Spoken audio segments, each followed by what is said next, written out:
Good morning, my YouTube viewers. It is Crystal here, and I wanted to make you another video. And this video is going to be on VBA. And so on this VBA video, what we're going to do is we're going to talk about a real world problem that I spent all day yesterday and all night last night working on.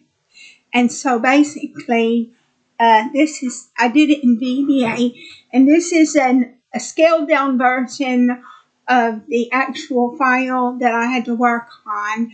And it's got anonymized information because obviously it would be in violation of the Data Protection Act for me to use information on real people.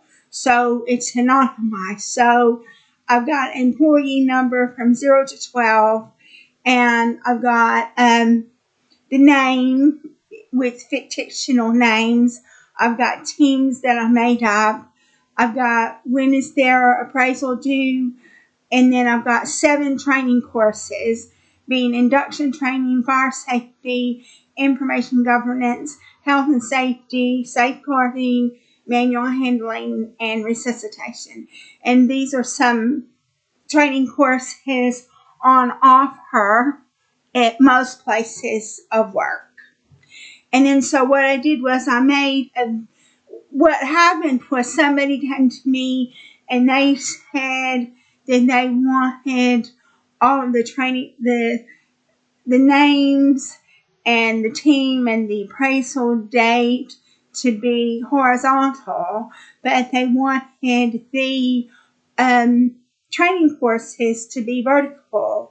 And so I was doing it manually, and obviously I didn't want to do it manually. So what I did was I've been studying VBA, that's Virtual Basic for Applications, and I made a VBA program.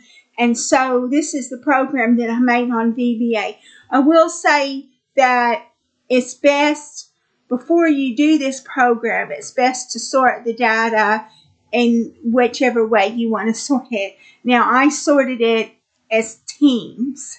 That's how I sorted it, because I like to be able to put everybody in a specific team. But if you want to sort it by name or employee number, you can do that as well. And I noticed that I got an employee number of 0, and that goes back to my Python training, because in Python the first number isn't 0. And I do think that even in Virtual Basic, there are some instances where the first number is 0 as well. So this is the program that I made.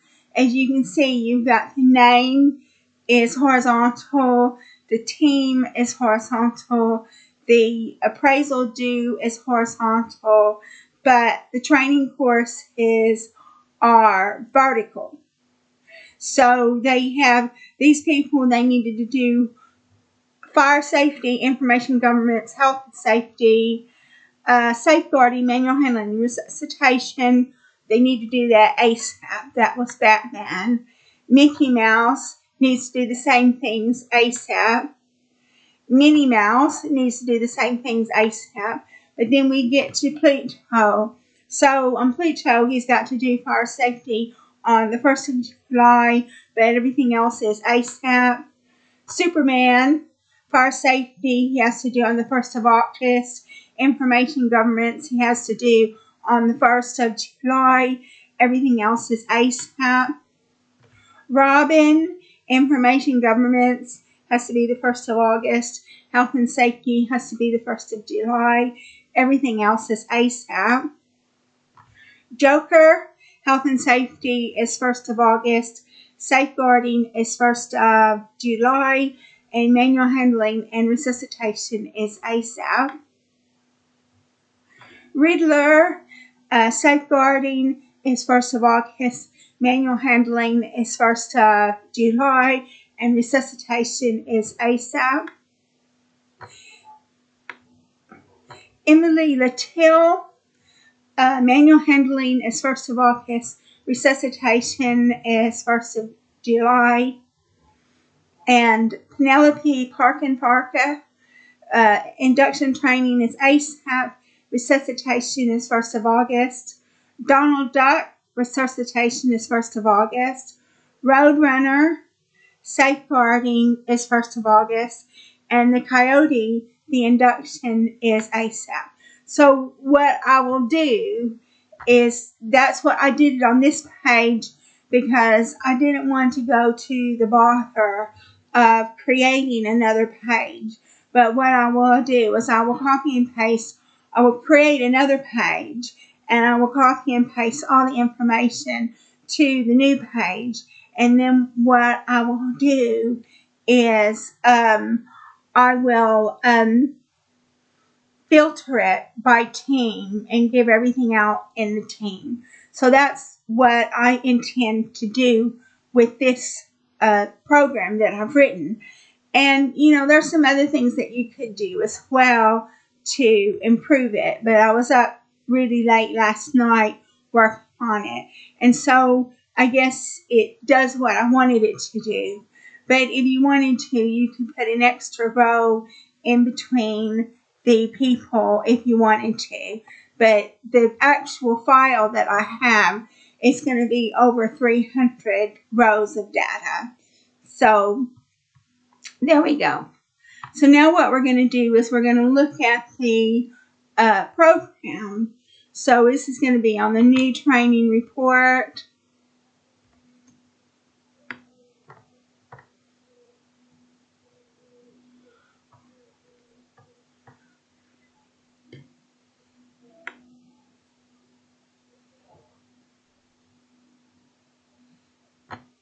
This is the short training report. So here's your short training report.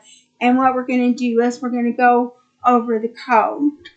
And so the first thing that we're going to do is we're going to define our variables. So you've got I as integer, row num as integer, row training as integer, column number as integer, count non-blank row as integer, count non-blank column as integer, dim name as string, dim team as string, appraisal date as appraisal date, training course as string, dim course date as variant, dim training date as date, and training date equals date plus 60. So now what we're going to do is you're going to get a message box giving you the earliest date of training. So it says earliest date of training.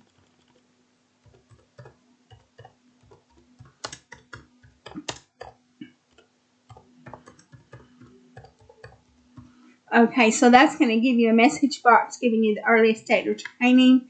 Now we're going to count the number of porters. And so what you're going to do is you're going to go to column 4, and as long as a cell in column 4 has writing in it, you're going to count it. So that's going to be row num, and then you're going to loop it, and then you get a message telling you how many porters you get. Now we're going to count the number of courses. So you're going to use the worksheet function .count_a, and then it's the range going to be E2 to M2, and you're going to count how many columns you have, and then you're going to get a message box telling you how many courses there are. Okay, so now what we're going to do is we're going to create a new form to list the appraisal and training required for each porter. So your row num equals count non-blank row plus 7, and your row training equals your row num. So you're going to have 2 for loops in this. The first for loop is I equals 2 to count non-blank row plus 1, step 1. And then it's going to go through a bunch of scenarios, which I've got, I'll leave it here on the screen so you can copy it down if you want. And then we have the second for loop, where we're in this for loop. So the first for loop, we're going to count the rows. And then the second for loop, we're going to count the cells in the column. So the first one is you count the cells in a row, and the second one you count the cells in a column. So you ask a question. If the course date is not attained, then it's going to print ASAP. And then if the course date is less than today's date, then you're going to type ASAP. And then if the course date is less than the training date and the course date is greater than the date, then you're going to write the course date. And then else, you're not going to do anything. And then so the next thing you're going to do is going to be row num equals row training. And then if you want an extra row, which I'm not sure if I'm going to want an extra row, but if you're going to want an extra row, you can say row training equals row training plus 1, and that would give you an extra row, an extra blank row, and that's going to be your end sub. So what I'll do is I'll make this on the whole page so you can see the indicator, so you can see part of it where you define the characters and then you do the first part of it. And then you get into your 2 for loops, the for loops for the rows and the for loops for the columns. And then you get to the end of the program. And so what that does is that allows you to see the code that I did. So if you want to replicate the code and do it yourself for your own little project, you can do it yourself for your own little project. But I'm going to have to go ahead and conclude this video because I have to go to my day job and implement that program. So if you like my video, please like and subscribe. Thank you so much for watching my video. And this is a real world project that I worked on that I had to do at home because I couldn't do it at work, but I'm going to be using it for work. So thank you again, and I look forward to making another video for you in the very near future.